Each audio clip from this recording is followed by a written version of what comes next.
I heard it said once that if you're unhappy with your life, you should spend all of your free time working on a way to make your life better rather than, trying to escape from your unhappy life. At the time, I was a student when I heard this, and I thought, oh yeah, that's great advice. It makes sense. And I was happy with my life. So I was like, oh, it's going to be easy.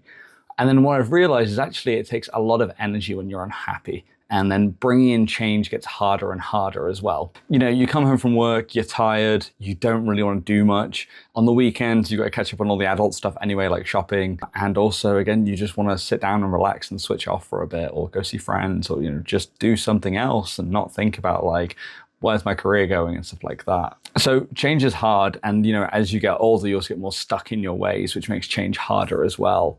But what I've realized is, as someone who is unhappy and wants to change things, is unfortunately you've got to fight that, and you've got to find a way to push through even on the days when you're tired.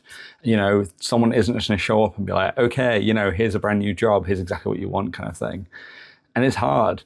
I've gained more appreciation for people who do New Year's resolutions. I still don't really do New Year's resolutions because I'm always like, I want to change. When I have the idea to change, I'm not going to wait, 10 months until the new year starts. But then as I'm getting older, I do find that I do that less and less. So maybe I will start falling into New Year's resolutions, and maybe I should. But I do have an appreciation for people that do it. Most people know that they're not going to stick with their New Year's resolutions, but they still try, and they still, say this year's the year I'm going to get fit, even though I failed the last 10 years in a row.